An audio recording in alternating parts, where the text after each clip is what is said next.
Hello dear students, इस video lecture में हम evolution of double integral by changing the order of integration करेंगे। हालांकि इससे पहले वाले वीडियो लेक्चर में भी हमने evolution of double integral by changing the order of integration किया था, लेकिन यहाँ पे थोड़ा सा डिफरेंस आएगा। थोड़ा सा डिफरेंस क्या है कि इससे पहले वाले वीडियो लेक्चर में हमने किया था, एक ही स्टेप लिया था हमने।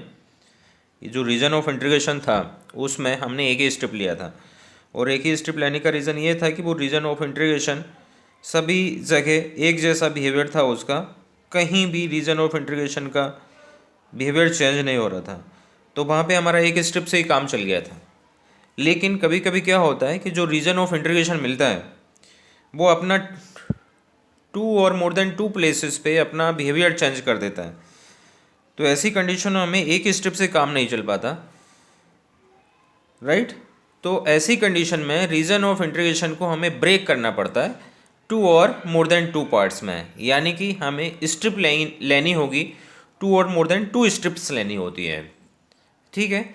तो यहाँ पे हमारा जो प्रोसीजर है इसी कॉन्सेप्ट को समझने के लिए है कि जब रीजन ऑफ इंटीग्रेशन को हम 2 और मोर देन 2 पार्ट्स में ब्रेक करते हैं, दैट इज 2 और मोर देन 2 स्ट्रिप्स लेते हैं,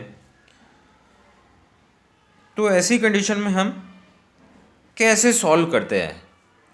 ऐसी कंडीशन में इस केस में हम evolution of double integral by changing the order of integration कैसे करते हैं। तो ये एक कॉन्सेप्ट है, इस कॉन्सेप्ट को हम एक एग्जाम्पल लेके समझेंगे, ठीक है। तो वो एग्जाम्पल है evaluate the double integral by changing the order of integration, by changing the order of integration. वो डबल इंटीग्रल क्या है? Double integral from 0 to 1 from x square to 2 minus x y d x d Y.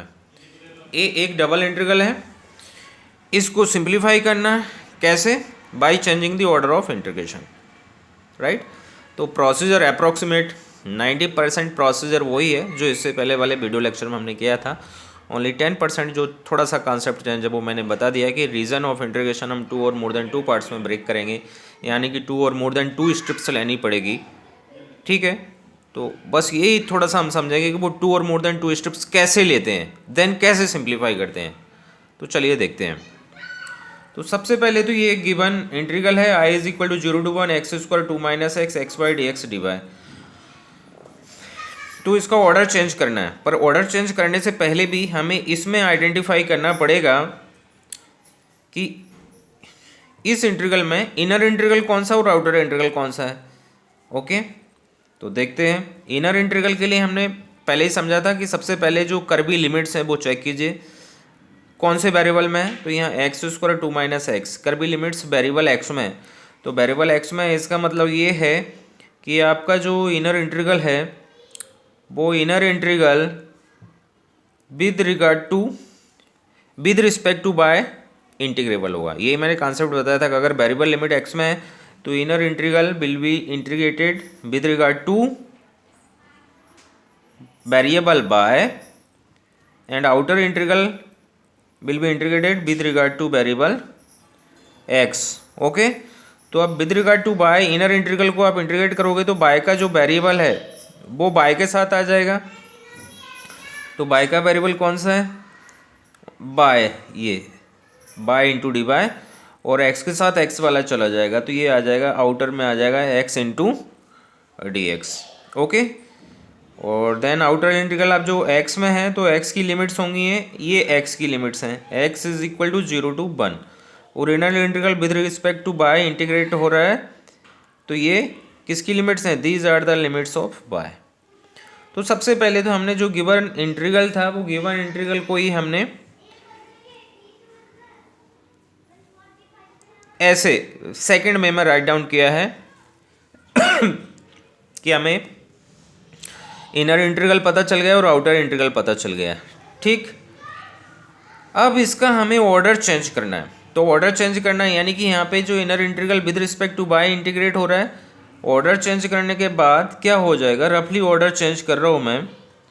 Order change करने के बाद जो inner integral है वो with respect to y की जगह with respect to x integrate करना है, यानी कि ये with respect to x.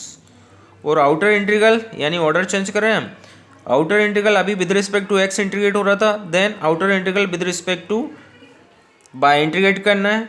Okay, अब x after changing the order मैं बात कर रहा हूँ, यहाँ पे हमने रफली ऑर्डर चेंज कर दिया।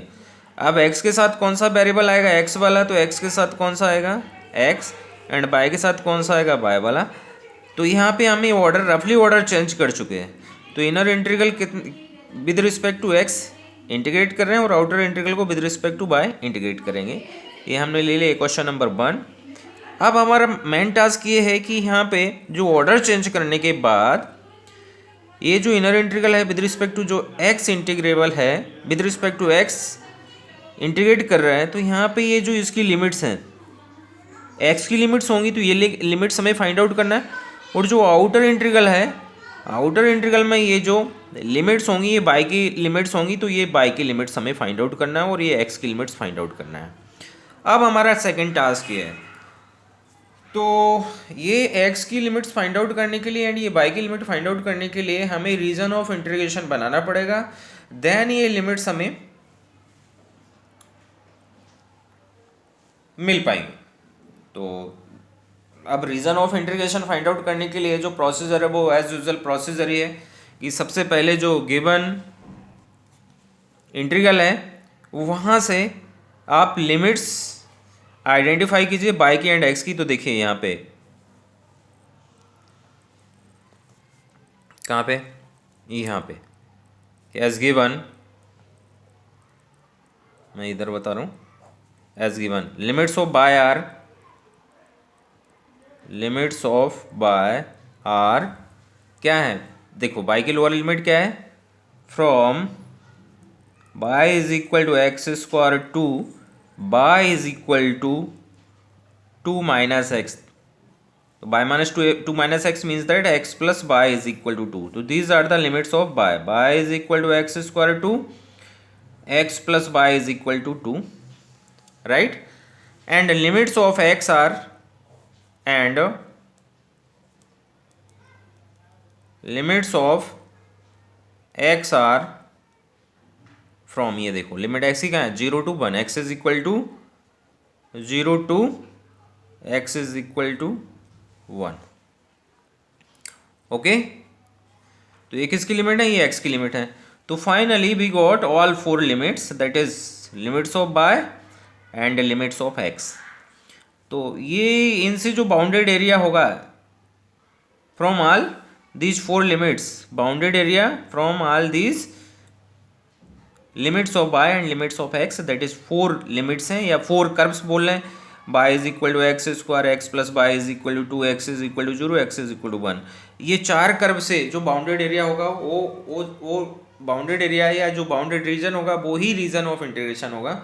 तो हम इस रीजन ऑफ इंटीग्रेशन को आइडेंटिफाई करने के लिए जा रहे हैं। तो देखते हैं उसके लिए हमें क्या करना पड़ेगा, इनसे हमें एक फिगर बनाना पड़ेगा। तो मैं एक फिगर बना लेता हूँ, ये देखना देना, ये आपका एक्स एक्सिस और ये आपका हो गया बाय एक्सिस, और इधर हो गया ये नेगेटिव एक्स एक्सिस और ये इधर हो गया नेगेटिव बाय एक्सिस, और ये हो गया ओरिजिन ओ 0,0। ओके, अब 4 कर्व हैं, 4 कर्व से 4 कर्व पहले तो हमें ट्रेस करना है, देन उनसे जो घिरा हुआ एरिया है उसको आइडेंटिफाई करना है। जो घिरा हुआ एरिया है या घिरा हुआ जो रीजन है वो रीजन ऑफ इंटीग्रेशन हो जाएगा। तो सबसे पहले y is equal to x square, तो y is equal to x square क्या होगा, एक क्वेश्चन ऑफ, चलिए वो बाद में बनाते, पहले x plus y is equal to 2। तो x plus y is equal to 2, x y plane में एक स्ट्रेट लाइन होगी जो कि बाय एक्सिस को इंटरसेप्ट, बाय एक्सिस के साथ इंटरसेप्ट 2 बनाएगी एंड एक्स एक्सिस के साथ भी इंटरसेप्ट 2 बनाएगी। तो जैसे हम देख लें कि यहाँ पे बाय की वैल्यू 2 है और इधर अगर बोल दें हम यहाँ एक्स की वैल्यू 2 है, तो इधर ले लीजिए, थोड़ा सा ऊपर ले लीजिए, यहाँ पे बाय की वैल्यू 2 है और यहाँ पे थोड़ा कर्व बड़ा बन जाएगा तो अच्छा रहेगा, यहाँ पे एक्स की वैल्यू 2 है। तो देन ये जो और ऊपर तक ले लेते हैं हम इसको, तो ये जो लाइन है वो यूं जाएगी आपकी ऐसी। तो दिस इज द लाइन कौन सी है, x plus y is equal to 2, ये और ये। ओके, तो this is the line x plus y is equal to 2 हो गई। Then y is equal to x square, तो बाई इज इक्वल टू जो एक्स स्क्वायर है क्या है, y is equal to x square, तो y is equal to x square क्या है, is an equation of parabola जो कि बाय एक्सिस पे सिमेट्रिक होगा है, क्योंकि x square is equal to 4a type का है ना ये, और इस टाइप का जो पैराबोला होता है वो बाय एक्सिस पे सिमेट्रिक होता है। तो x square is equal to y भी क्या होगा, इस टाइप से बनेगा आपका पैराबोला, जो बोला बनेगा जो ऐसे इस टाइप से बन जाएगा। तो ये आ गया आपका x square is equal to y, एक पैराबोला हो गया। देन ये दोनों लिमिट हमने बना लिए हैं।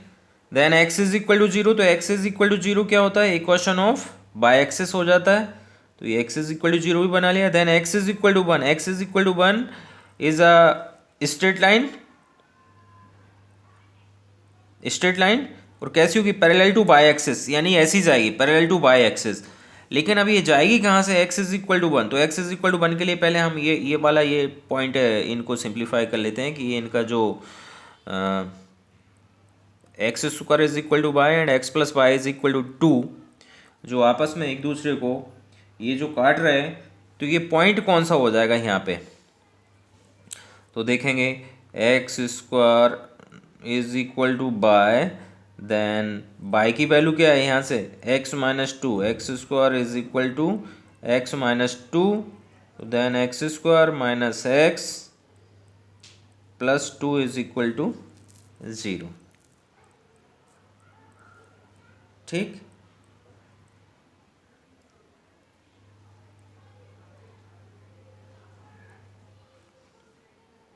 X square plus x, sorry ये मैंने थोड़ा मिस्टेक कर दिया, x plus y is equal to 2 है, देखो एक minute, x plus y is equal to 2 and कौन सा कर्व है, x square is equal to y, तो यहाँ पे बाय की वैल्यू पुट कर दो, x plus x square is equal to 2 या x square plus x minus 2 is equal to 0। अब इसको सिंप्लीफाई करो तो कैसे होगा, x square plus 2x minus 2 is equal to 0, means x plus 2 minus x plus 2 is equal to 0, तो ये आ गया x plus 2 x minus 1 is equal to 0 और x is equal to minus 2 x is equal to 1। अब यहाँ पे x is equal to minus 2 तो possible ही नहीं है, क्योंकि ये फर्स्ट क्वाड्रेंट है, फर्स्ट क्वाड्रेंट में x एंड y दोनों पॉजिटिव होते हैं, तो क्या होगा x इज इक्वल टू 1। अब जब x इज इक्वल टू 1 है तो इसमें पुट कर दीजिए x square is equal to y में, तो बाय की वैल्यू भी क्या हो जाएगी, 1 हो जाएगी, तो यानी ये पॉइंट है वो क्या होगा 1,1 हो जाएगा यहाँ पे ये पॉइंट, तो इसको हम दे देते हैं a 1,1, यानी कि इस पॉइंट पे x इज इक्वल टू 1 है। तो वही है कि हम इस लाइन को ड्रॉ करने के लिए जाएंगे x इज इक्वल टू 1, तो x is equal to 1 line होगी एक पैरेलल टू बाय एक्सिस, और वो कहाँ से होके जाएगी, इस पॉइंट से होके जाएगी, ये ऐसे इस टाइप से, तो ये x is equal to 1 line आ गई यहाँ पे। Okay, x is equal to 1 line आने के बाद अब देखो ये सारे हमने 4 के 4 जो कर्व हैं उनको ग्राफ पेपर पे प्लॉट कर दिया। अब इसके बाद है इन चारों जो कर्व से या चारों लिमिट से बाउंडेड रीजन है वो कौन सा है, वो पहले हम बाउंडेड रीजन आइडेंटिफाई करते हैं। तो पहला तो कर्व ये था देखो x plus y is equal to, तो ये x plus y is equal to 2 हो गया। देन दूसरा curve x square is equal to y ये हो गया। देन तीसरा कर्व ये x इज इक्वल टू 0 हो गया, और चौथा कर्व ये x इज इक्वल टू 1। तो इन सबसे बाउंडेड जो रीजन है ये वाला है, देखो मैंने कर दिया है ना शेडेड एरिया ये, तो ये हो जाएगा आपका रीजन R। तो R क्या, R is the region of integration है दिस वन, ये ठीक। अब देखो जरा, ये मैंने पॉइंट ओ ए दे दिया, इस पॉइंट को इसको और देते हैं अपन।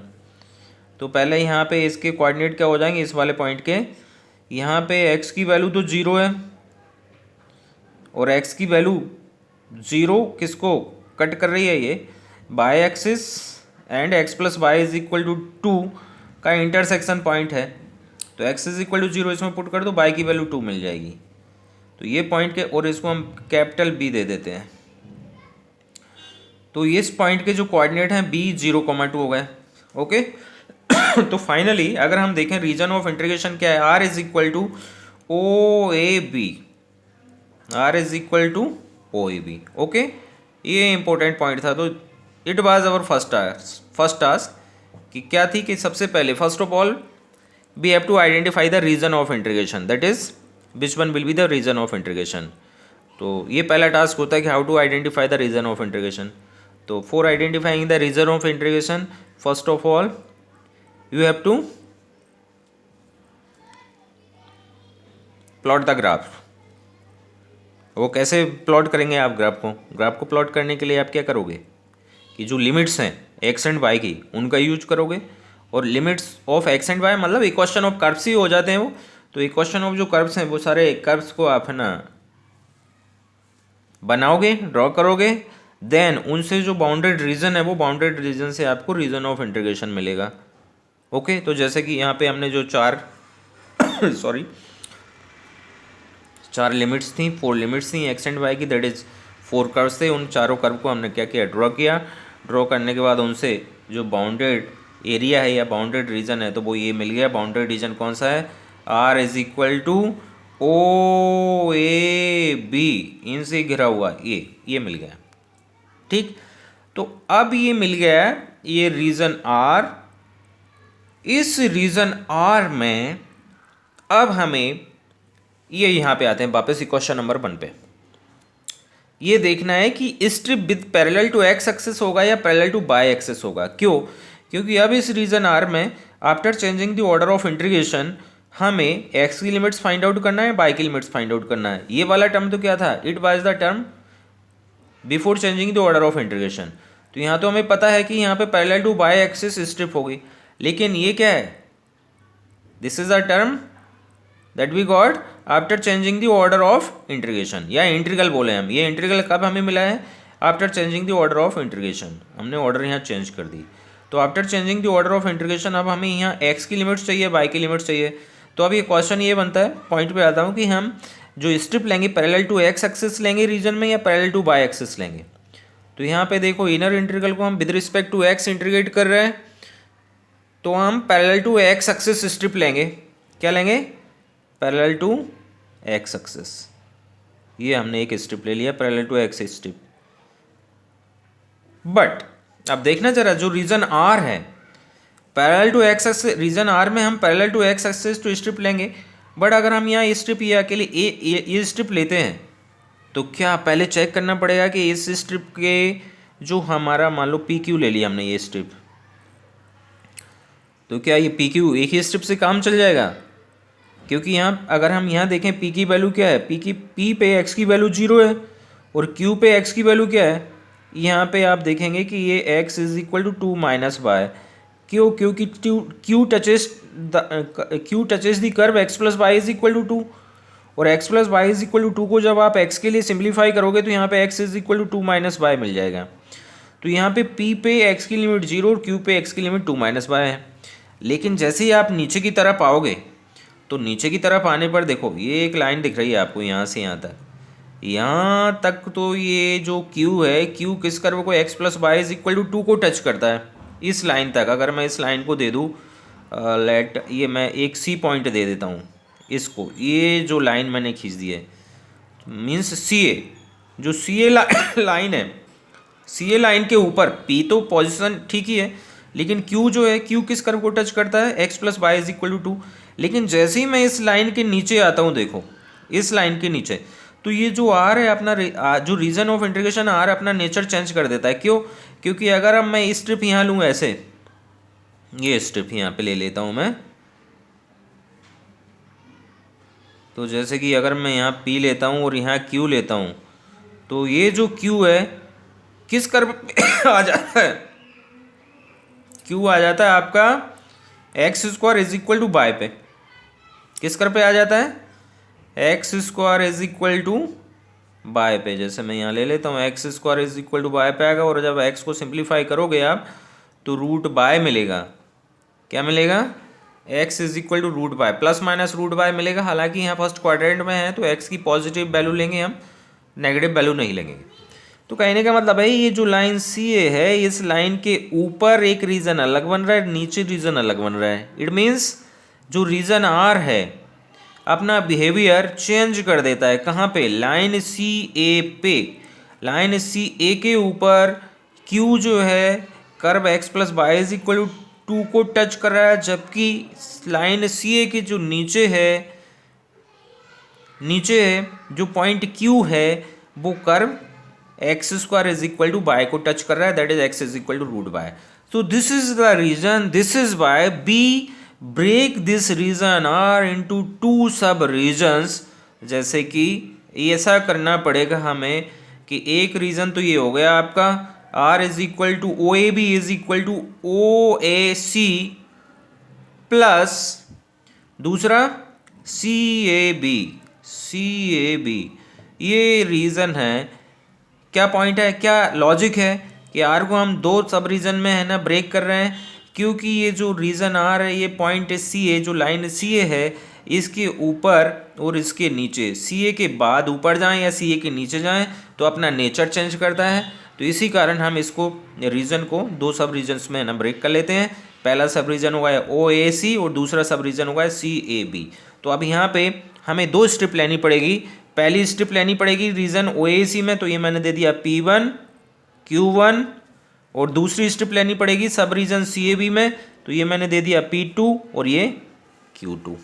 ओके, तो इसका मतलब यहाँ है जैसे कि after changing the order of integration हमें ये जो इंटीग्रल मिला था, ये तो अभी हमने क्या लिया है, total region O A B में लिया है, लेकिन अब इसको भी हमें टू सब रीजन में ब्रेक करना पड़ेगा। ठीक, तो एक पहला सब रीजन ओ ए सी हो जाएगा। ये तो क्या था आपका, ये टोटल हमने ब्रेक किया ओ ए बी में, ये तो ओ ए बी पे था, लेकिन क्या करना है, we have divided the region O A B into two sub regions, namely O A C and C A B.